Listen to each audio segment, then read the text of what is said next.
Welcome back dear students. आज का हमारा डिस्कशन का टॉपिक है amino acids, peptides, proteins and nucleic acid part 1, जिसमें हम अमीनो एसिड्स के structure, stereochemistry, classification, acid base behaviour, isoelectric point और अमीनो एसिड के सेपरेशन के लिए जो मेथड यूज होती है इलेक्ट्रोफोरेसिस, उसके बारे में डिस्कस करेंगे। अमीनो एसिड जो है बायोकेमिस्ट्री में काफी इंपॉर्टेंट रोल प्ले करते हैं, क्योंकि हमारा जो डीएनए है उसके जेनेटिक कोड को अलग अलग कॉम्बिनेशन के थ्रू अमीनो एसिड उसको स्पेसिफाई करते हैं। तो आइए देखते हैं। सबसे पहले हम स्ट्रक्चर की बात करें तो मैंने यहाँ पर स्ट्रक्चर ड्रॉ किया है। अगर हमारे पास न्यूट्रल पीएच है तो अमीनो एसिड इस तरीके से हमारे पास रहता है, जिसमें हमारे पास 3 फंक्शनल ग्रुप हैं। पहला फंक्शनल ग्रुप है कार्बोक्सिलेट ग्रुप, दूसरा है आर जिसे हम साइड चेन कहते हैं, तीसरा फंक्शनल ग्रुप है क्वाटरनरी अमोनियम ग्रुप। अब जब हम इस आर ग्रुप को एक ग्लाइसिन के अलावा अलग अलग आर ग्रुप के बेस पे हमारे पास अमीनो एसिड अलग अलग टाइप के होते हैं। ग्लाइसिन में हाइड्रोजन होता है आर की जगह, तो हमारे पास कुछ इस तरीके का स्ट्रक्चर बनेगा। यहाँ पर 2 हाइड्रोजन, एक ये हाइड्रोजन है एक ये हाइड्रोजन है, तो ये ऑप्टिकली इनएक्टिव हो जाएगा। और ये जो है एलेनिन है या फर्दर जो भी अल्फा एमिनो एसिड्स है, क्योंकि उनकी 4 की 4 वैलेंसियां अलग रहेंगी। ये CH3, ये H, यहाँ पर NH2 और COH। तो ये जो एलेनिन है ये क्या होगा, ऑप्टिकली एक्टिव होगा।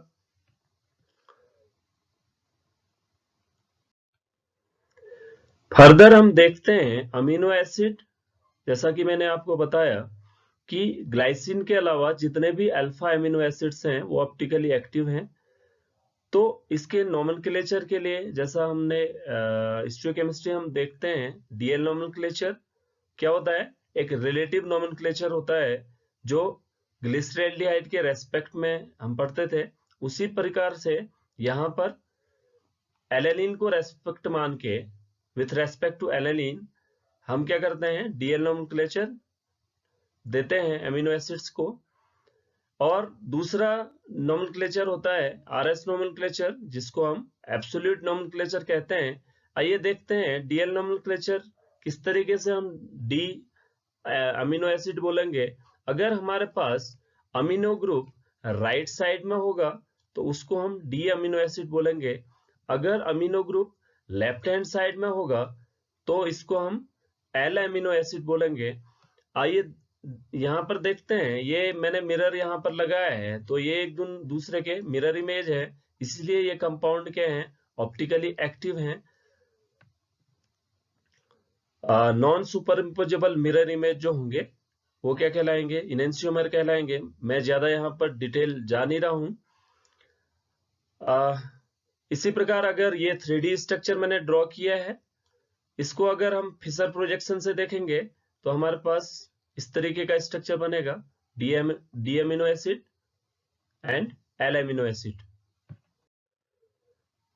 इसके बाद ये क्वेश्चन आपका पूछा जाता है कि इसेंशियल अमीनो एसिड क्या होते हैं और नॉन इसेंशियल अमीनो एसिड क्या होते हैं।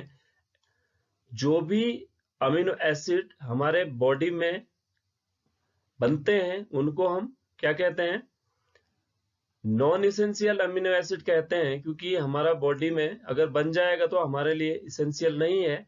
लेकिन अगर हमारे बॉडी में जो अमीनो एसिड नहीं बन पाते हैं उनको हम इसेंशियल अमीनो एसिड कहते हैं। Out of 20 common amino acid 10 amino acids जो है वो है इसेंशियल अमीनो एसिड्स। अब हम अमीनो एसिड्स के आयनिक प्रॉपर्टीज के बारे में देखते हैं। जैसा कि हम डिस्कस कर चुके हैं, अमीनो एसिड्स में एक कार्बोक्सिलिक ग्रुप है, दूसरा अमीनो ग्रुप है। तो ये दोनों जब भी पीएच रेंज 5 से 8 के बीच में होगा तो आयोनिक फॉर्म में रहेंगे। तो उसको हम क्या बोलेंगे, डाइपोलर आयंस को जो बोलेंगे उसको बोलेंगे zwitter ion. Define zwitter ion, ये कभी कभी क्वेश्चन आता है कि ज्यूटर आयन किसमें पाया जाता है, तो आपका आंसर होगा अमीनो एसिड्स में। ये देखिए यहां पर निगेटिव आयन है, यहां पर पॉजिटिव आयन है। तो एक ही कंपाउंड में दो तरीके के आयन्स बन रहे हैं, तो इसको आप क्या बोलोगे, ज्यूटर आयन बोलोगे। इसके बाद जो हमारा टॉपिक ऑफ डिस्कशन है वो है classification of amino acids. Amino acids का जो क्लासिफिकेशन है वो आर ग्रुप के डिस्टेंस और अलग अलग फंक्शनल ग्रुप के रेस्पेक्ट में किस तरीके से होता है देखते हैं। अगर हमारे पास डिस्टेंस, कहने का मतलब है ये पहला हमारे पास COH फंक्शनल ग्रुप है, इसके रेस्पेक्ट में alpha, then beta, then gamma, इस तरीके से चेन लेंथ के हिसाब से हमारे पास अगर n इज इक्वल टू यहाँ पर 0 है तो वो हमारे पास क्या कहलाएगा, alpha amino acid. When n is equal to 2 है then beta, then gamma, then delta, eta, इस तरीके से हमारे पास अलग अलग अमीनो एसिड्स मिलते हैं। जो इंपॉर्टेंट अमीनो एसिड्स हैं वो सारे अल्फा अमीनो एसिड्स हैं। नेक्स्ट जो क्लासिफिकेशन है साइड चेन के फंक्शनल ग्रुप के रेस्पेक्ट में, पहला जो इसका टाइप है वो है aliphatic with non substituted chains. ये देखिए हमारे पास यहां पर एलिफेटिक चेन है, उसमें सब्स्टिट्यूशन नहीं है, ग्लाइसिन, एलेनिन, देन इस तरीके का ये हमारे पास वेलिन है, ल्यूसीन है, ल्यूसीन है। नेक्स्ट जो है एलिफेटिक हाइड्रोक्सी अमीनो एसिड्स, जहां पर हमारे पास दो अलग अलग OH ग्रुप, यहाँ पर OH ग्रुप, ये OH ग्रुप है, तो ये हाइड्रोक्सी ग्रुप के रेस्पेक्ट में हमारे पास सीरीन है, थ्रियोनिन है। देन थर्ड है aliphatic sulphur containing amino acids, जिसमें हमारे पास सिस्टीन है। ये एग्जाम में जब भी आप कॉम्पिटिटिव एग्जाम में जाते हैं तो वहां पर सिंपली क्वेश्चन पूछा जाता है कि सल्फर कंटेनिंग जो ऑब्जेक्टिव टाइप क्वेश्चन होते हैं, ये क्वेश्चन काफी मैंने देखा है, ये पूछा जाता है। तो आपको पता होना चाहिए सल्फर कंटेनिंग जो अमीनो एसिड है सिस्टीन और मिथायोनिन है। कार्बोक्सिलिक ग्रुप के रेस्पेक्ट में एस्पर्टिक एसिड है एंड ग्लूटामिक एसिड है।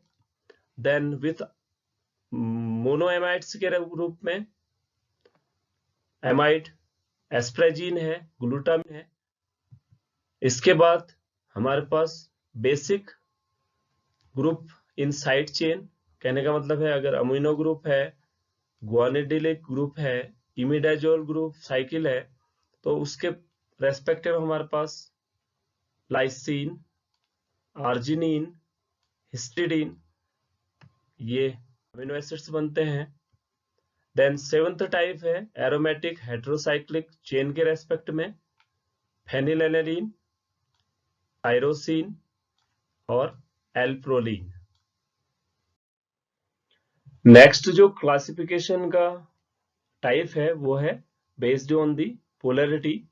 आइए देखते हैं हमारे पास कौन कौन से पोलर अमीनो एसिड्स हैं, ये मैंने यहां पर लिखे हुए हैं। अब मैं यहाँ पर आपको बताना चाहूंगा चार्ज्ड और पोलर में जो डिफरेंशिएट कैसे करोगे। नॉन पोलर, पोलर तो आप देख पाओगे। चार्ज्ड कहने का मतलब है जहां पर हमारे पास अगर एक से ज्यादा अमीनो एसिड है, कहने का मतलब है हमारे पास एक अमीनो एसिड में तो क्या होता है, एक अमोनिया ग्रुप होता है, एक COH ग्रुप होता है। अगर एक भी ग्रुप ज्यादा हो गया तो वो हमारे पास चार्ज्ड में आ जाएगा। जैसे एस्पर्टिक एसिड में COH ग्रुप होता है, एक ज्यादा एक्स्ट्रा COH होता है तो निगेटिव चार्ज हो जाएगा। और दूसरा हमारे पास आर्जिनिन है जिसमें हमारे पास एक्स्ट्रा NH2 ग्रुप होता है तो वो प्लस चार्ज आ जाएगा।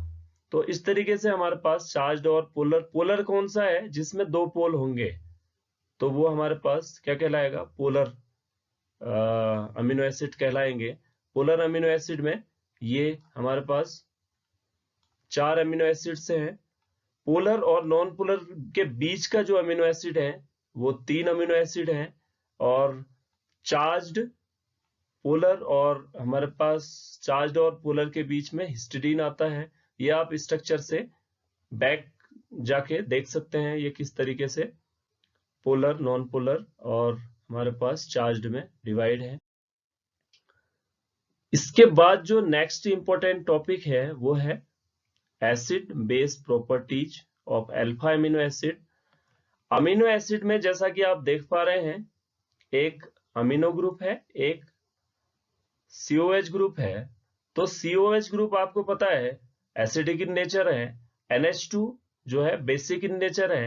तो अलग अलग pH पे हमारे पास जो अमीनो एसिड्स हैं वो अलग अलग तरीके से बिहेव करते हैं। आइए देखते हैं। अगर हमारे पास pH 0 होगा, जैसा आप देख पा रहे हैं 0 pH होगा, तो pH कम होने पर एसिडिक pH होगा, तो जो बेस NH2 है वो क्या हो जाएगा, चार्ज्ड हो रहेगा। तो नेट हमारे पास क्या कहलाएगा, यहाँ पर ये दोनों H फॉर्म में हो जाएगा, तो एसिडिक इन नेचर हो जाएगा। कहने का मतलब है ये OH भी हाइड्रोजन यहाँ पर OH फॉर्म में होगा, और यहाँ पर NH3 भी। कहने का मतलब है जब भी pH 0 होगा तो एसिडिक इन नेचर हो जाएगा। pH 7 होने पर न्यूट्रल होगा। ये देखिए NH2 NH3 में कन्वर्ट हो गया, आपस में एक्सचेंज, ज्यूटेराइनिक फॉर्म कहते हैं इसको। इसके बाद आप देख पा रहे हैं जब भी आप pH 11 पे जाओगे तो बेस क्या करेगा, इसके हाइड्रोजन को भी ले लेगा, और ये NH2 तो पहले से ही बेसिक है, तो दोनों के दोनों हमारे पास ये भी बेसिक कैरेक्टर का हो जाएगा। NH2 ऑलरेडी बेसिक है, तो ओवरऑल एलेनिन जो है pH 11 पे बेसिक इन नेचर होगा। नेक्स्ट जो इंपॉर्टेंट कहूं कि काफी इंपॉर्टेंट टॉपिक है आइसोइलेक्ट्रिक पॉइंट। ये एग्जाम में काफी पूछा जाता है। तो आइसोइलेक्ट्रिक पॉइंट को जानने से पहले ये इजी है, जैसे अभी मैंने बताया कि अगर हमारे पास pH 0 होगा तो एसिडिक इन नेचर होगा अमीनो एसिड। अगर pH 11 होगा तो बेसिक इन नेचर होगा। कहने का मतलब है वहां पर निगेटिव चार्ज होगा, और 0 होगा तो पॉजिटिव चार्ज होगा। तो इसके रेस्पेक्ट में आइसोइलेक्ट्रिक पॉइंट ऐसा pH है जहां पर अमीनो एसिड का जो चार्ज है वो 0 होता है। तो हमारे पास आइसोइलेक्ट्रिक पॉइंट की डेफिनेशन जो है, isoelectric point is the pH eight which the total charge of amino acid is 0। इसको कैलकुलेशन के लिए ये फॉर्मूला यहाँ पर है। इस फॉर्मूले के रेस्पेक्ट में हम कैलकुलेशन करते हैं। Pi is equal 1/2 pKa of acid plus pKa of base. अब हम 3 एग्जाम्पल लेते हैं। पहला एग्जाम्पल है जब हमारे पास अमीनो एसिड और अमीनो एसिड में एक एसिडिक ग्रुप होगा, एक जो है NH2 ग्रुप होगा। तो उस समय कैसे कैलकुलेट करेंगे, आइए देखते हैं। हमारे पास ये एग्जाम्पल है, तो सीधे हमारे पास क्या कर रहे हैं, pKa दिया होगा आपके एग्जाम में। तो Pi is equal to 2.52 plus 9.6 upon 2 we have 6.06। अब थोड़ा सा चेंज है, अगर हमारे पास आयोनाइजेबल साइड चेन है, लाइसिन इसका एग्जाम्पल है। यहां पर देखिए 2 NH2 ग्रुप है, 2 NH2 ग्रुप है, तो एक तो बैलेंस हुआ इन दोनों से, लेकिन ये NH2 एक्स्ट्रा है। तो तब आप क्या करोगे, Pi इज इक्वल टू हो जाएगा इन दोनों का सम करने के बाद हाफ कर दोगे। कहने का मतलब है Pi is equal to 10.2 plus 8.3 upon 2 9.25। काफी सिंपल है। इसी तरीके से ग्लूटामिक एसिड जिसमें 2 COH ग्रुप है, तो आप क्या करोगे, एक ये और दूसरा इसके pKa को ऐड करके डिवाइड कर दोगे तो आपका इस तरीके से पीआई कैलकुलेट हो जाएगा। आज का जो इंपॉर्टेंट और फाइनल टॉपिक है separation of amino acid. Amino acid का जो सेपरेशन होता है वो इलेक्ट्रोफोरेसिस के थ्रू होता है। इलेक्ट्रोफोरेसिस में जो अमीनो एसिड का सेपरेशन है वो अमीनो एसिड के आइसोइलेक्ट्रिक पॉइंट के रेस्पेक्ट में होता है। कहने का मतलब है कि अमीनो एसिड का हर एक अमीनो एसिड का जो आइसोइलेक्ट्रिक पॉइंट है वो अलग अलग होता है। तो हम क्या करेंगे, सबसे पहले मिक्सचर को, अमीनो एसिड के मिक्सचर को एक बीकर में मिक्सचर बना लेंगे। मिक्सचर बनाने के बाद यहां से एक ड्रॉप निकालेंगे मिक्सचर की और फिल्टर पेपर के मिडिल पे इस तरीके से एक स्पॉट लगा देंगे। स्पॉट लगाने के बाद इसको बफर सॉल्यूशन में डाल देंगे। आपको अलग अलग पीएच का बफर सॉल्यूशन पता ही है, तो बफर सॉल्यूशन के साथ कैसे मैकेनिज्म होगा। बफर सॉल्यूशन लगाने के बाद आप क्या करोगे, बफर सॉल्यूशन में डालोगे और इलेक्ट्रोड के साथ इसको जोड़ दोगे।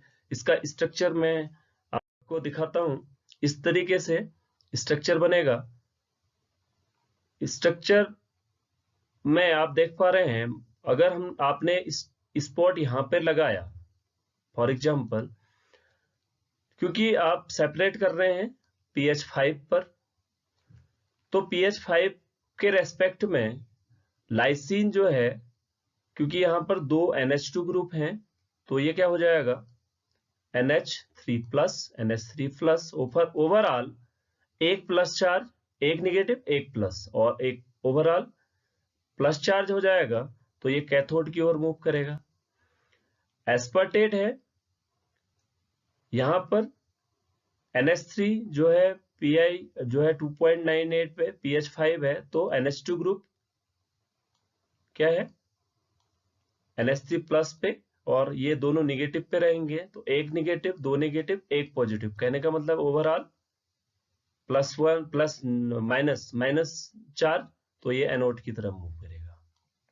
अब हमारे पास आता है एलेनिन। एलेनिन का पीआई है 6.02, तो pH 5 के रेस्पेक्ट में ये थोड़ा सा मूव करेगा और मिडिल पे रहेगा।